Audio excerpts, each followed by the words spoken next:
എന്റെ പ്രിയപ്പെട്ടവരെ, വചനം എന്താ പഠിപ്പിക്കുന്നത്? എൻ്റെ ആത്മാവിൽ കയ്പ് നിറഞ്ഞപ്പോൾ, എൻ്റെ ഹൃദയത്തിന് മുറിവേറ്റപ്പോൾ ഞാൻ മൂഢനും അജ്ഞനുമായി തീർന്നു. തൊട്ടടുത്ത വചനം, അങ്ങയുടെ മുമ്പിൽ ഞാനൊരു മൃഗത്തെ പോലെയുമായി. മൃഗത്തിനൊരു സ്റ്റാൻഡേർഡ് ഉണ്ട്. ആ മൃഗത്തിന്റെ പോലെ സ്റ്റാൻഡേർഡ് നമുക്കില്ല പലപ്പോഴും. കാരണം നമ്മുടെ മനസ്സിൽ മുറിവുകൾ ഏറ്റാൽ നമ്മൾ പിന്നെ എന്താ പറയണേ, എന്താ ചെയ്യണേ നമുക്ക് ഒരു പിടുത്തവും ഇല്ല. ഇത് ഞാൻ പറയുമ്പോഴത്തേക്ക് ജെൻസിയെ കുറിച്ച് മാത്രമൊന്നുമല്ല.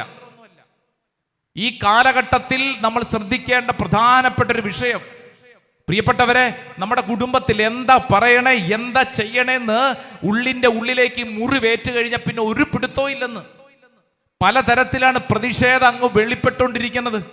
ആ പ്രതിഷേധം കുടുംബത്തിൽ കത്തിയെരിയുന്ന അവസ്ഥ. അതുകൊണ്ട് ആ ചേച്ചി പറഞ്ഞത്, അച്ചോ നേപ്പാളിലെ കലാപം ഒന്നും ഒരു കലാപല്ല അച്ഛാ, എൻ്റെ വീട്ടിൽ